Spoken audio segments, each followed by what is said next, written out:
ഇന്നിവിടെ എത്തിച്ചേർന്നിരിക്കുന്ന പലർക്കും ഓരോ ഇപ്പം ഹ്യൂമർ എലിമെന്റ് ആണെങ്കിലും ഇപ്പം ഡയറക്ഷനിലാണെങ്കിൽ എല്ലാവർക്കും ഓരോ എന്താ പറയുക ഒരു കോമൺ ലിങ്ക് ഉണ്ട്. എനിക്കൊന്ന് സിദ്ധാർത്ഥേട്ടനും അബ്രാമേട്ടനും ഒരു ലിങ്ക് ഉണ്ടോ? ഫസ്റ്റ് മൂവി എന്ന് പറഞ്ഞാല് ചന്ദ്രേട്ടൻ എവിടെയാണ്, റൈറ്റ്? അപ്പം ഡയറക്ടറാണ്. അപ്പം എന്താ പറയാ നമ്മുടെ ഫസ്റ്റ് ഡയറക്ടറുമായിട്ടുള്ള അതെ. ഓക്കെ, അപ്പം ഈ ഒരു ധീരൻ എന്നുള്ളൊരു സിനിമയില് എന്താണ് എത്തിച്ചേർന്നതിന്റെ ഒരു എന്താ പറയാ ഒരു എക്സ്പീരിയൻസ്? ചന്ദ്രേട്ടൻ ഇവിടെ കഴിഞ്ഞിട്ട് ഇപ്പൊ 10 വർഷമായി. അപ്പൊ അതിനകത്ത് എനിക്ക് സീൻ ഉണ്ടായിരുന്നത് ദിലീപേട്ടനായിട്ടാണ്. ഫസ്റ്റ് ഒറ്റ സീനേ ഉണ്ടായിരുന്നുള്ളൂ. അപ്പോൾ അത് ഇങ്ങനെ ഇവര് കാസ്റ്റിംഗിൽ ഇങ്ങനെ ഇരിക്കുക നമ്മള്. അപ്പോൾ ഒരു MLA ക്യാരക്ടറാ. അപ്പോൾ അത് ആരും ചെയ്താലും മതി, ഒരു ജൂനിയർ ആർട്ടിസ്റ്റ് ചെയ്യാവുന്ന സാധനമേ ഉള്ളൂ. പക്ഷേ സിദ്ധുബായിക്ക് അതൊരു സ്പെസിഫിക് ഒരു ആക്ടർ ചെയ്യണമെന്നുണ്ടായിരുന്നു. അത് നല്ലൊരാൾ തന്നെ ചെയ്യണം. ചെറുതാണെങ്കിൽ സിദ്ധുബായിക്ക് അങ്ങനെ നിർബന്ധങ്ങളുണ്ട്. ക്യാരക്ടേഴ്സൊക്കെ വളരെ കറക്റ്റായിട്ടുള്ള ആൾക്കാർ ചെയ്യണം. അപ്പോൾ ഇവരിങ്ങനെ ആലോചിക്കുന്നത് ആരെ കൊണ്ട് ചെയ്യിപ്പിക്കുന്നു. അപ്പോൾ അവസാനം സമീർ ഭായ് പ്രൊഡ്യൂസർ സിദ്ധുബായി അടുത്ത് ചോദിച്ചു, നീ ആരെപ്പോലത്തെ ആളെ ഉദ്ദേശിക്കുന്നതെന്ന് ചോദിച്ചു. അപ്പോൾ സിദ്ധുബായി പറഞ്ഞു, കണ്ട അഭിരാമനൊക്കെ പോലെ ഇരിക്കുന്ന ഒരാൾ. അപ്പം സമീർ ഭായ് അത് അഭിരാമനെ പോലെ ഇരിക്കുന്ന ആളുകൾ അഭിരാമനെ ചെയ്താൽ പോരെ. അങ്ങനെയാണ് ഞാൻ ചെയ്യുന്നത്. അപ്പോൾ ഇത് ഇവൻ പറയുന്ന വേർഷൻ ഓഫ് കഥയാണ്. ഇനി എന്റെ ഒരു വേർഷൻ ഓഫ് കഥ. അത് ഈ കാസ്റ്റ് ലിസ്റ്റ് ഉണ്ടാക്കുമല്ലോ, ക്യാരക്ടർ ആക്ടർ കാസ്റ്റ് ലിസ്റ്റ് ഉണ്ടാക്കി കാസ്റ്റ് ലിസ്റ്റ് ഉണ്ടാക്കി പിന്നെ ചെക്ക് ചെയ്ത് MLA അഭിരാമ്, നീ തന്നെ നിന്റെ പേര് അല്ല അപ്പോഴാണ് അറിയണം ഇങ്ങനെ ഒരു സാധനം ഉണ്ടെന്നുള്ള.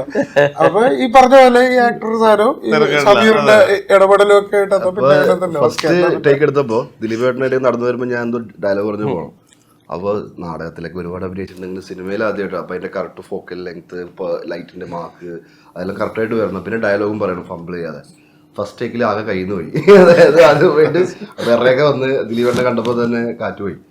അപ്പോൾ അത് കഴിഞ്ഞിട്ട് സിദ്ധുബായി എന്നെ സൈഡിൽ വിളിച്ചിരുന്നത് നാക്കിനെല്ലില്ലെന്ന് വെച്ച് വള പറയുമ്പോൾ ആലോചിക്കണം, മര്യാദക്ക് ചെയ്തിട്ട് പോയാൽ അല്ല പിന്നെ മര്യാദക്ക് ചെയ്തു ആ വാശിയിൽ. അല്ല ഇതൊക്കെ ചിലപ്പോ ഈ ന്യൂമറോളജി എന്നൊക്കെ പറയുന്ന പോലെ ഇതിനകത്ത് ഡെസ്റ്റിനി ന്യൂമറോളജി അതിനകത്ത് വരും. കാരണം എന്താ വെച്ചാൽ ഈ പിന്നെ അഭ്രപാളികൾ എന്നല്ലേ പറയുന്നത്, അഭ്രപാളികൾ എന്നാണ് സിനിമ പറയുന്നത്. അപ്പൊ അഭ്രമിന്റെ സ്പെല്ലിംഗ് എന്ന് ABHRAM, അഭിറാമിന്റെ ABHIRAM, അഭിറാം, അഭ്രം, അതൊക്കെ ആയിട്ട് കോറിലേഷൻ ഉണ്ട്. മാത്രമല്ല അവനവന്റെ ആശാന്റെ പടത്തിൽ തന്നെ ആദ്യമായിട്ട് അതെല്ലാം ഗുരുത്വത്തിന്റെ ലക്ഷണങ്ങളാണ്. അപ്പൊ ഞങ്ങൾക്ക് അങ്ങനെ സിദ്ധുബായിക്ക് പിന്നെ അറിയാമായിരുന്നു, എനിക്കറിയാൻ പാടില്ല. പക്ഷെ ഒരു കോൺഫിഡൻസിൽ നമ്മളെ കൊണ്ട് ചെയ്യിച്ചു. അപ്പൊ അത് ഡബ് ചെയ്യാൻ വന്നപ്പോ സൗബിൻ അത് കണ്ടിട്ട് ആ കൊള്ളാലോ നീ അഭിനയിക്കുമല്ലോ എന്ന് പറഞ്ഞിട്ട് എന്നെ പറവയിൽ അഭിനയിപ്പിക്കണം. പിന്നെ പറവയിൽ നമ്മൾ ചെയ്ത് കഴിഞ്ഞിട്ടാണ് പിന്നെ സുഡാനിയിൽ അവർ നമ്മൾ അങ്ങനെ എല്ലാം കണക്റ്റഡ് ആയിരുന്നു. പിന്നെ ഓരോ സിനിമ കഴിഞ്ഞിട്ട് അതിന്റെ അപ്രീസിയേഷനാണ് എനിക്ക് അടുത്ത സിനിമ കിട്ടിക്കൊണ്ടത്. അങ്ങനെ അവസാനം 5-ാം പാതിര കഴിഞ്ഞപ്പോഴാണ് പാച്ചുവും അത്ഭുത വിളക്കിലെത്തുന്നത്. അപ്പോൾ എനിക്ക് ഓർമ്മയുണ്ട് വിനീതേട്ടൻ എൻ്റെ അടുത്ത് പറഞ്ഞത് 5-ാം പാതിരയിൽ ഗംഭീരമായിട്ട് പെർഫോം ചെയ്യുന്നുണ്ടെന്നാണ്. അപ്പോൾ എനിക്കത് ഭയങ്കര ദിലീപേട്ടൻ കഴിഞ്ഞാൽ അടുത്ത ആള് വിനീതേട്ടനാണ്. നമ്മൾ അങ്ങനെ അപ്രീഷിയേറ്റ് ചെയ്ത് ഫ്രം ദ ഇൻഡസ്ട്രി. ഞാൻ ഇദ്ദേഹത്തിന്റെ ഡ്രൈവറായിരുന്നു വിനീതേട്ടന്റെ ബോംബെ.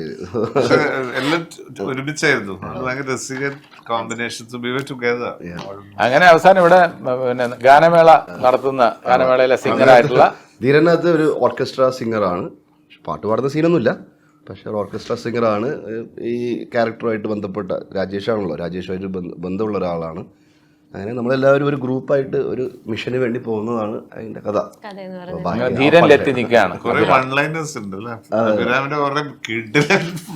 അതൊരു ചാലഞ്ച് ആയിരുന്നു. കാരണം ഇവര് സ്ക്രിപ്റ്റ് റീഡിംഗ് സെഷനിൽ ഇത് ഇവിടെ വെച്ചായിരുന്നു സ്ക്രിപ്റ്റ് റീഡിംഗ് ക്രൗണിൽ തന്നെ. അപ്പോൾ ഇത് വായിക്കുമ്പോൾ ഓരോ ഡയലോഗ്സിലും ഇവര് പൊട്ടിച്ചിരിക്കുക. വിനീതേട്ടനാണെങ്കിൽ എല്ലാവരും ഭയങ്കരമായിട്ട് എൻജോയ് ചെയ്യുന്നുണ്ട്. അപ്പോൾ നമുക്ക് ആ ടെൻഷൻ നമ്മളിത് പെർഫോം ചെയ്തിട്ട് ഇവരുടെ ആ ചിരി കുറയും. അപ്പോൾ അത് ഇപ്പോഴും ഉണ്ട്. നമ്മളത് കൊളമാക്കിയൊന്നും അറിയാൻ പാടില്ല. But still, I am hoping for the best, and I think the movie is going to be a great success.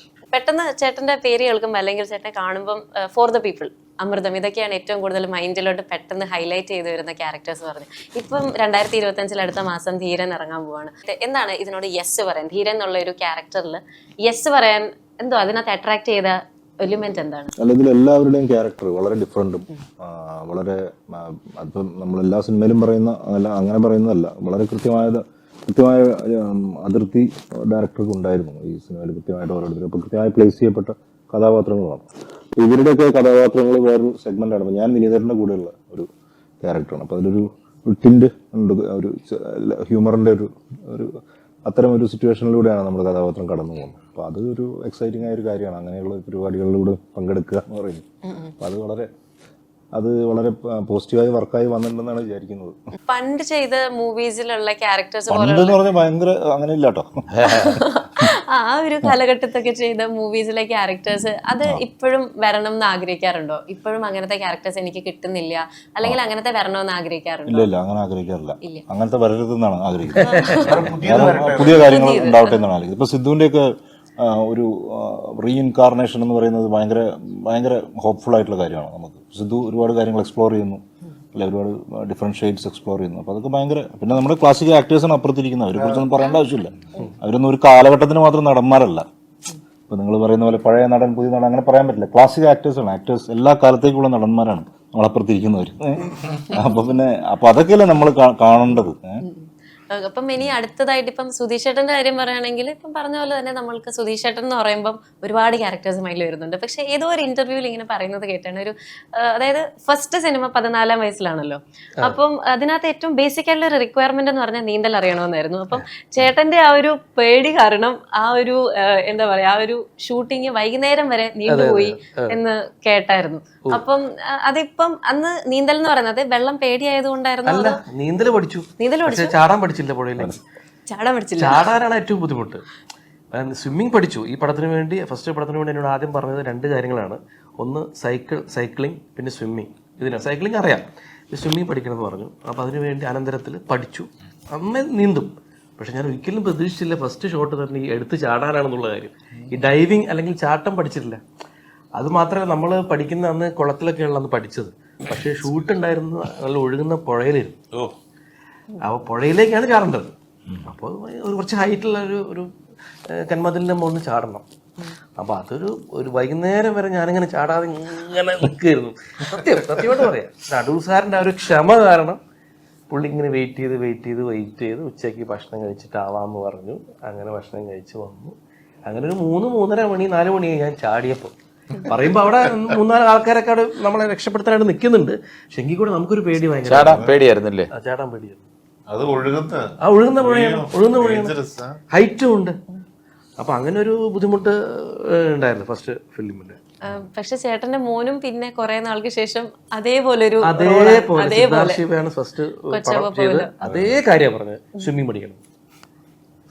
അപ്പൊ ഇതിങ്ങനെ പണ്ടത്തേക്കൊന്ന് റിവൈൻഡ് ചെയ്ത് പോയോ? അപ്പൊ ഞാൻ ആദ്യം പഠിപ്പിച്ച് ചാട്ട പഠിപ്പിച്ചു.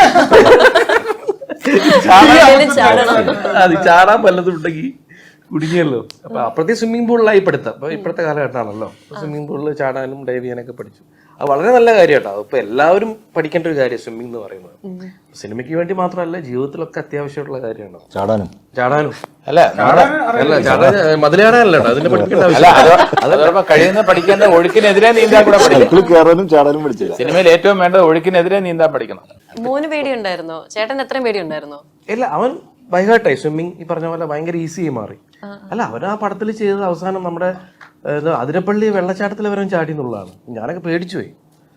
അതിരപ്പള്ളി വെള്ളച്ചാട്ടത്തിലേക്ക് ഡൈവ് ചെയ്തു. അവിടെ പ്രത്യേകം എഴുതിയിട്ടുണ്ട്, എന്താ പറയാ, കൊച്ചുപോലോ മെയിൻ വെള്ളച്ചാട്ടം എന്ന് പറഞ്ഞൂടാ, നല്ല ഒഴുക്കുള്ള സ്ഥലത്ത്. അല്ല, അവിടെ ബോർഡ് വെച്ചിട്ടുണ്ട്, ഇവിടെ കുളിക്കാൻ പാടില്ല ഒന്ന്. ആ സ്ഥലത്താണ് നമ്മൾ ഷൂട്ട് ചെയ്യണത്. അപ്പം ചേട്ടനൊരു പേടി ഉണ്ടായിരുന്നിരിക്കും അല്ലേ? എനിക്ക് ഭയങ്കര പേടിയാണ്, സത്യം പറയാം. കാരണം അവരെ കയ്യിലൊന്നും പിടിച്ചാൽ നിൽക്കില്ല. എത്ര 4-5 ആൾക്കാരോട് നിന്നാലും വെള്ളമല്ലേ, പറയാൻ പറ്റില്ലല്ലോ. പറയാൻ പറ്റില്ലല്ലോ. ഭയങ്കര ടെൻഷനായിരുന്നു സത്യം പറഞ്ഞാൽ. ഞാൻ അവനെ പ്രോത്സാഹിപ്പിച്ചെങ്കിലും ഉള്ളില് ഭയങ്കര ടെൻഷനായിരുന്നു. ആ ഒരു അവസ്ഥ ഉണ്ടായിരുന്നു. ചേട്ടന്റെ റോൾസിന്റെ കാര്യമൊക്കെ എടുത്ത് നോക്കുകയാണെങ്കിലും കുറെ കൂടെ ഒക്കെ എന്താ പറയാ, ഒരു ആക്ഷൻ കോമഡീസ് ഒക്കെ ഒരുപാട് ചെയ്തിട്ട് ഇപ്പം ഏറ്റവും അനിയത്തി പ്രാവിലെ ആ ഒരു ക്യാരക്ടർ ഒക്കെ ആണെങ്കിലും കുറെ കൂടെ അതിനകത്ത് ആക്ഷൻ കോമഡീസ് ആണെന്ന് തോന്നുന്നു. അതിനകത്ത് കുറെ കൂടെ ചേട്ടന്റെ ഒരു ഇത് ഹിസ്റ്ററി എടുത്ത് നോക്കുവാണെങ്കിൽ. അല്ല, അനിയത്തി പ്രാവിലൊക്കെ ആക്ഷൻ കോമഡി എന്ന് പറയാൻ പറ്റില്ല. കാരണം ഫാസിൽ സാറിന്റെ ഒരു ട്രീറ്റ്മെന്റ് എന്ന് വെച്ച് കഴിഞ്ഞാൽ പുള്ളി പെർഫോമൻസിലൂടെ കഥ പറയുന്ന ഒരു ആളാണ് സാർ. ആക്ടർ പെർഫോം ചെയ്യണം. അപ്പോൾ ഫാസിൽ സാറിനെ അഭിനയിച്ച് കാണിക്കും പല രംഗങ്ങളും. അപ്പം എല്ലാ രംഗങ്ങളും എല്ലാ ക്യാരക്ടേഴ്സും ഫാസിൽ സാർ അഭിനയിച്ച് കാണിക്കും. അപ്പോൾ നമ്മൾ അതിൻ്റെ എന്താ പറയുക, വളരെ കുറച്ച് ചെയ്താൽ മതി. ഇപ്പോൾ ചാക്കോച്ചൻ്റെ വരെ ഫാസിൽ സാർക്ക് അഭിനയിച്ച് കാണിക്കുന്നത് ഭയങ്കര വികാരം ഫീൽ ചെയ്യും. ചാക്കോച്ചൻ തന്നെ പകുതി ചെയ്തിട്ടില്ല പടത്തിൽ. പക്ഷെ അത് ഓക്കെയാണ്, ചാക്കോച്ചൻ ചെയ്ത ഓക്കെയാണ്. പക്ഷെ എന്താ പറയുക, അത് എന്താ പറയുക, നമ്മൾ പ്രൊമോട്ട് ചെയ്യാൻ വേണ്ടിയിട്ടാണ് സാർ അത്രയും അഭിനയിച്ച് കാണിച്ചു തരുന്നത്. ഇതാണ് ക്യാരക്ടറിൻ്റെ ആവശ്യം എന്നുള്ള രീതിയിൽ. അപ്പോൾ ആർട്ടിസ്റ്റുകളുടെ പെർഫോമൻസിലൂടെ അറിയാമല്ലോ ക്ലൈമാക്സ് എന്താ, വിദ്യാമ്മയും ലളിത ചേച്ചിയും തകർത്തല്ലേ ക്ലൈമാക്സ്. ആ 2 ഡയലോഗ് ആ പടത്തിന്റെ ഹൈലൈറ്റ്. ക്ലൈമാക്സിലുള്ള 2 ഡയലോഗാണ് ആ പടത്തിന്റെ ഹൈലൈറ്റ്. എന്നെ തെരുവോ എന്ന് ചോദിക്കുമ്പോൾ കൊണ്ടുവെക്കുമോ എന്ന് പറയുന്ന സാധനം ഉണ്ടല്ലോ, അത്ര നമ്മൾ രോമാഞ്ചം വരും പടം കാണുമ്പോൾ അല്ലേ. ആ ഒരു സിനിമ ഇപ്പൊ ഇറങ്ങിയിരുന്ന ഈ ചേട്ടന്റെ ആ ഒരു ക്യാരക്ടർ ഇപ്പോഴത്തെ ഒരു ജനറേഷനിലുള്ള അല്ലെങ്കിൽ ഇപ്പോഴത്തെ ഏത് ആക്ടർ ചെയ്താലായിരിക്കും നല്ലതെന്ന് എപ്പോഴെങ്കിലും തോന്നിയിട്ടുണ്ടോ? ഇത് എന്റെ ക്യാരക്ടറോ? ആ ഒരു ക്യാരക്ടർ എന്റെ ക്യാരക്ടർ ഞാൻ തന്നെ ചെയ്താലും ശരിയാവും. അതിപ്പോ ഇറങ്ങിയാലും അതിന് മാറ്റമില്ല അല്ലേ? ഫാഷൻ ട്രെൻഡ് ഒക്കെ ഇപ്പൊ പണ്ടത്തെ കാലത്തും ഇപ്പോഴത്തെ കാലത്തും ഭയങ്കര ഡിഫറൻസ് ഒക്കെ ഉണ്ടല്ലോ. എനിക്ക് ഇന്ന് ഏറ്റവും കൂടുതൽ ഇവര് 4 പേരും ഇട്ടിരിക്കുന്ന, നിങ്ങൾ 4 പേരും ഇട്ടിരിക്കുന്ന ഡ്രസ്സാണ് ഏറ്റവും ഹൈലൈറ്റഡ് ആയിട്ട് എനിക്ക് തോന്നുന്നു. അതായത് ഫുൾ പ്രിന്റഡ് ആയിട്ടുള്ള എന്തെങ്കിലും ഈ ധീരൻ എന്നുള്ള സിനിമയിൽ എന്തെങ്കിലും അതുമായിട്ട് ബന്ധമുണ്ടോ, അതോ നിങ്ങൾ ജസ്റ്റ്? ഞങ്ങൾ സ്വതവേ കളർഫുൾ ആൾക്കാർ.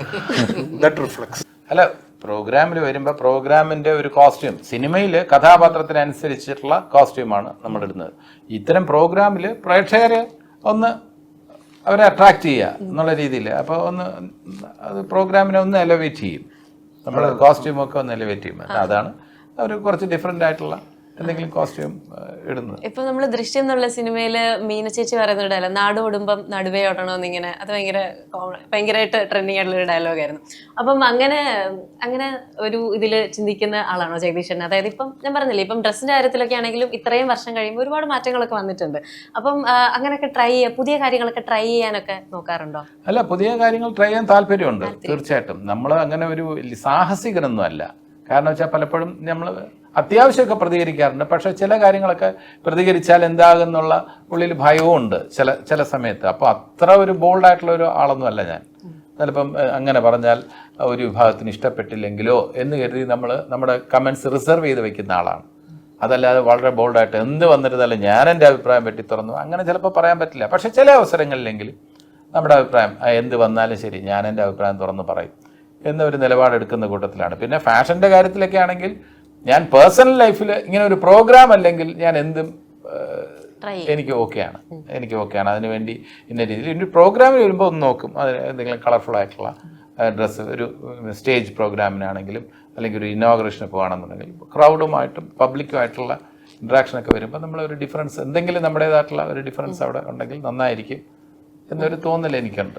ഇപ്പോഴത്തെ ഒരു ട്രെൻഡൊക്കെയാണ് ലൈക്ക് ബാഗി ജീൻസ് അങ്ങനെയൊക്കെ പറയുന്നത്. എനിക്കൊന്ന് വിനീതേട്ടൻ പണ്ട് ഏതോ ഒരു, എനിക്ക് ഫോട്ടോ എനിക്ക് കിട്ടാൻ പറ്റിയില്ല, പക്ഷെ ഏതോ ഒരു സിനിമയുടെ ഒരു ഭാഗമായിട്ട് ഇങ്ങനെ ബാഗി ജീൻസും അന്നത്തെ ഒരു, പക്ഷെ ഇപ്പൊ അത് ഭയങ്കര ട്രെൻഡിങ് ആണ്. അന്ന് വളരെ ചുരുക്കം ആൾക്കാർക്ക് മാത്രമേ അത് ഇട്ട് കണ്ടിട്ടുള്ളൂ. ഇന്നിപ്പോ ഞങ്ങളുടെ കൂട്ടത്തില് ഏറ്റവും കൂടുതൽ മോഡേൺ ആയിട്ട് ഇപ്പം കാർഗോ ജീൻസ് ഇട്ടിരിക്കുകയാണ് അശോകൻ. വേറെ പ്രൊമോയിൽ പങ്കെടുത്തോണ്ടിരിക്കുകയാണ്. കാർഗോ ജീൻസ് ഇട്ടിരിക്കുകയാണ്. കാർഗോ ജീൻസ് വളരെ ഇഷ്ടപ്പെട്ടു എന്ന് പറഞ്ഞ് ഇട്ടിരിക്കുകയാണ്. അപ്പൊ നമ്മളെക്കാളും ഒക്കെ ലേറ്റസ്റ്റ് ആയില്ലേ, ട്രെൻഡി ആയി. ഞാനൊക്കെ ആസ്വദിക്കും, ട്രെൻഡ്സ് ആസ്വദിക്കും, പക്ഷെ കംഫർട്ടബിൾ ആയത് അവനവന് ചേരുന്നത്. I am not at all a dress person in personal life. പക്ഷേ ഓഫ് കോഴ്സ് ഒക്കേഷൻസിന് ഡ്രസ് ചെയ്ത് പോകേണ്ട സമയത്ത് മിനിമം വാട്ട് സൂട്ട്സ് യു, അവനവന് ചേരുന്നത് എന്ന് വിശ്വസിക്കുന്നതാണ് ഞാൻ. ആൻഡ് കംഫർട്ടബിൾ ആയിരിക്കും. That's my sense of fashion. പിന്നെ ഈ ട്രെൻഡ് എന്ന് പറയുന്നത് നമ്മൾക്കൊക്കെ ഇഷ്ടപ്പെട്ട ഒരു കളർ. മുമ്പാണെങ്കിൽ സ്റ്റേജിൽ ഞാൻ എപ്പോഴും റെഡിന്റെ ഷെയ്ഡ്സ് ഉള്ള ഷർട്ട് ഇട്ട് ഏറ്റവും കൂടുതൽ അട്രാക്ഷൻ പിടിച്ചു പറ്റാൻ ശ്രമിച്ചിരുന്ന ഒരാളാണ്. അട്രാക്ഷൻ ആൻഡ് അറ്റൻഷൻ രണ്ടും പിടിച്ചു പറ്റാൻ ശ്രമിച്ചിരുന്ന ഒരാളാണ്. പക്ഷെ ഇപ്പം ആ റെഡ് എന്നുള്ള ഒരു സംഭവം അത്ര ഒരു കാര്യങ്ങൾ റെഡൊക്കെ കുറെ കാലം റെഡായിരുന്നു. റെഡൊക്കെ ഒഴിവാക്കിയിട്ട് റെഡ് ഡാർക്ക് ഗ്രീൻ എന്നൊക്കെ പറഞ്ഞിട്ടുള്ള സംഭവം, അതൊക്കെ കുറച്ചുകൂടെ ഒക്കെ ഒരു പക്വത വന്നു എന്ന് എനിക്കൊരു തോന്നുന്നു. ഇപ്പൊ അതിന്റെ ഒന്നും ആവശ്യമില്ല, അല്ലാതെ തന്നെ എനിക്ക് അറ്റൻഷൻ കിട്ടുന്നുണ്ട് അങ്ങനെ തോന്നുന്നു. സംഭവം ഓരോ കാലത്തും ഓരോ സംഭവങ്ങൾ. സ്റ്റേജ് ഈ റെഡൊക്കെ താല്പര്യമുള്ള ആൾ തന്നെയായിരുന്നു സുധീഷ്. സ്റ്റേജിലൊക്കെ ജഗദീഷേട്ടൻ റെഡോ ഞാനും റെഡാണ് എന്ന് സ്റ്റേജ് പ്രോഗ്രാം ഞങ്ങൾ കോമൺ ആയിട്ടൊക്കെ ഡിസ്കസ് ചെയ്തിട്ടുണ്ട്. ഇപ്പം നിങ്ങൾ എല്ലാവരുടെയും എന്താ പറയാ ഒരു സിനിമ ജീവിതത്തിൽ ഇപ്പം ചില ക്യാരക്ടേഴ്സ് ഒക്കെ ഭയങ്കരമായിട്ട് ഹൈലൈറ്റ് ചെയ്യുന്ന ക്യാരക്ടേഴ്സിന്റെ പേരാണ്. ഇപ്പൊ ജഗദീഷേട്ടൻ ഇപ്പം എവിടെ പോയാലും കേൾക്കുന്നതായിരിക്കും അപ്പുകുട്ട എന്നുള്ളൊരു ക്യാരക്ടർ. ഇപ്പം സുധീഷേട്ടൻ എവിടെയെങ്കിലും ഒക്കെ നിൽക്കുമ്പം ആരെങ്കിലും അങ്ങനെ വിളിക്കാറുണ്ടോ? ലൈക്ക് അങ്ങനെ എവിടെന്നെങ്കിലും ഇപ്പൊ പണ്ടത്തെ കേൾക്കാറുണ്ടോ? പോലെ അങ്ങനെ വിളിക്കാറില്ല. ഇല്ല, കുറഞ്ഞു. പണ്ട് സ്ഥിരമായിട്ട് നമ്മൾ എവിടെ പോയി കഴിഞ്ഞാലും ഒരു ഫംഗ്ഷന് പോയി കഴിഞ്ഞാൽ എന്നെ ഈ കിണ്ടിന്ന് വിളിക്കാൻ വേണ്ടിയിട്ടാണ് എന്നെ ഫംഗ്ഷന് വിളിക്കുന്നത് ഈ പേര് വിളിക്കാൻ വേണ്ടിയിട്ട്. അപ്പൊ ഞാൻ അഥവാ മിക്കവാറും എല്ലാവരും വിളിക്കും. ഇനി അഥവാ ചിലപ്പോൾ നല്ല സൈലന്റ് ആയിട്ടുള്ള ചില ആൾക്കാരൊക്കെ ഉണ്ടാവും, ഭയങ്കര സീരിയസ് ആയിട്ട് ഇരിക്കുന്നത്. അപ്പൊ അവരങ്ങനെയാണെങ്കിൽ ഞാൻ അവരെ കൊണ്ട് വിളിപ്പിക്കും, എന്നാലേ ആ ഒരു ഉഷാറാവുള്ളൂ പ്രോഗ്രാം. അല്ല, ഇപ്പൊ നമ്മുടെ വീടുകളിൽ തന്നെ ഈ കിണ്ടി അപ്രത്യക്ഷമായിക്കൊണ്ടിരിക്കുകയാണ്. അങ്ങനെ ഒരു സംഭവം ഇല്ല ഇപ്പം. കാല് കഴുകാനൊക്കെ ഇപ്പൊ അതൊന്നും ഇല്ല. വീട്ടിന്റെ വളരെ എല്ലാ കാര്യത്തിലും ഐശ്വര്യപരമായിട്ട് ഉപയോഗിക്കുന്ന ഒരു വസ്തുവായിരുന്നല്ലോ കിണ്ടി എന്ന് പറയുന്നത്. എന്താ എല്ലാ ഫംഗ്ഷനിലും ഒക്കെ തന്നെ നമ്മൾ മുമ്പിൽ വെക്കുന്ന ഒരു ഇതല്ലേ, വളരെ ക്ലൈമാക്സ് പ്രഡിക്റ്റബിൾ ആയിരുന്നു. ഇനി മണിച്ചിത്രത്താഴില് നിങ്ങൾക്ക് ആർക്കും അറിയാത്ത ഒരു രഹസ്യം ഞാൻ ഇവിടെ വെച്ച് പറയാം. അത് സുധീഷിന് പോലും അറിയില്ല. ആ രഹസ്യം ഞാൻ പറയാം നിങ്ങൾക്ക് എല്ലാവർക്കും നിങ്ങളുടെ അറിവിലേക്കായി. മണിച്ചിത്രത്താഴ് എന്ന ചിത്രത്തിൽ ഗണേഷ് കുമാറിന്റെ റോള് യദുശേഖരനെ വിളിച്ചിരുന്നു. എന്നെ പരിഗണിച്ചിരുന്നു. എന്നെ വിളിച്ചിട്ടില്ല, എന്നെ പരിഗണിച്ചിരുന്നു. ക്യാമറാമാൻ ആനന്ദക്കുട്ടൻ എൻ്റെ സുഹൃത്താണ്. അതേ എന്നെ വിളിച്ചു പറഞ്ഞു നല്ലൊരു റോളുണ്ട്, വിളി വരുന്നുണ്ട്, പാച്ചിക്കര പടത്തിനാണ് എന്ന് പറഞ്ഞു. അങ്ങനെയൊക്കെ ഞാൻ പ്രതീക്ഷിച്ചിരുന്നു. അവിടെ സജീവമായ ഡിസ്കഷൻ നടന്നു. സിദ്ദിഖ് ലാലും പാച്ചിക്കുമായിട്ടൊക്കെ ഡിസ്കസ് ചെയ്ത് കുറേ പേര് ഗണേഷിന് വേണ്ടി, കുറച്ച് പേര് എനിക്ക് വേണ്ടി ഒക്കെ പറഞ്ഞിട്ട് അവസാനം ഒരു തീരുമാനം ഫാസിൽ സാർ എടുത്തത് ഗണേഷ് ആ റോൾ ചെയ്യട്ടെ എന്നുള്ള രീതിയിലാണ്. ഇത്രയും വലിയ ക്ലാസിക്കായിട്ട് മാറും നമ്മളൊന്നും പ്രതീക്ഷിച്ചതേ ഇല്ല. അറിയൂല നമുക്ക് എന്താ സംഭവം. മണിച്ചിത്രത്താഴിന്റെ കാര്യം പറഞ്ഞപ്പോഴാണ് വിനീതേട്ടനും അങ്ങനെ ജസ്റ്റ് ആദ്യം കൺസിഡർ ചെയ്തൊരു റോൾ അല്ലായിരുന്നു. പാച്ചിക ചോദിച്ചിരുന്നു മറ്റേ രാമനാഥൻ. പരിണയം വേറെ 2 പടങ്ങൾ നടക്കുന്നുണ്ടായിരുന്നു. അങ്ങനെ ഹിന്ദിയിൽ ചെയ്തു. തമിഴില് ചന്ദ്രമുഖി, ബാക്കി എല്ലാ ലാംഗ്വേജിലും ഹിന്ദിയിൽ ചെയ്തു. അസാന രാമനാഥൻ ഹിന്ദിയിലും തമിഴിലും ചെയ്തു. അത് കന്നഡയിലുള്ള ഹീറോ ആണ് ഇവിടെ. കന്നഡയില് വിഷ്ണുവർദ്ധൻ സാറ്, അദ്ദേഹത്തിന്റെ ലാസ്റ്റ് ഫിലിം. കന്നഡയിലെ ഒരു ഹീറോയില് ശ്രീധറാണ് മലയാളത്തിൽ ചെയ്തത്. അന്നേ മനസ്സിലൊരു വിനീതിന്റെ മനസ്സിലൊരു പ്രതികാരം ഉണ്ടായിരുന്നു. കന്നഡ സിനിമയിൽ പോയി ഈ വേഷം ഞാൻ തന്നെ കന്നഡ മലയാള സിനിമയിൽ ശ്രീധർ നീ ഒന്നും ചെയ്തില്ലേ, ഞാൻ കന്നഡ സിനിമയിൽ എന്തെങ്കിലും ഇത് എടുക്കുകയാണെങ്കിൽ ഞാൻ ചെയ്യുന്ന ഒരു പ്രതിജ്ഞ എടുത്തു. അതേപോലെ ചെയ്തു. ശ്രീധർ എന്ന് പറഞ്ഞിട്ട് അണ്ണനെ സമ്മതിച്ചെന്ന് പറഞ്ഞു. ഡെസ്റ്റിനിയാണ്. ഞാൻ ഡെസ്റ്റിനിയെ പ്രതിജ്ഞ എന്ന് പറഞ്ഞെന്നുള്ളത്. അല്ല, ഈവൻ ചന്ദ്രമുഖി 13 കൊല്ലം കഴിഞ്ഞിട്ടാണ് Chandramukhi. So see how it just came back. And ഒരു ഭയങ്കര combination. Rajinikanth sir, P Vasu, Sivaji films. എന്റെ ക്യാരക്ടർ തമിഴിലും തെലുങ്കിലും ഒന്നും ഉണ്ടായിരുന്നില്ല. ചെയ്യാൻ ആള് വേണ്ട. അല്ലല്ല, ഹിന്ദിയിലുണ്ട്. ഹിന്ദിയിലുണ്ടായിരുന്നു. തെലുങ്കിൽ ഹിന്ദിയിലൊന്നും കിണ്ടിയില്ല. ഇല്ല. അല്ലല്ല, അത് ചന്ദ്രമുഖി അല്ല, മണിച്ചിത്രത്താഴിന്റെ ഡയറക്റ്റ് അഡാപ്റ്റേഷൻ അല്ല, അതിന് ത്രെഡ് ആയിരുന്നു. ഇറ്റ് വാസ് മോർ ഓഫ് ഒരു Rajini sir. Hindi was direct പാമ്പൊക്കെ ഉണ്ടായിരുന്നു. മറ്റേ റൂമില് മുകളിലൊരു വലിയ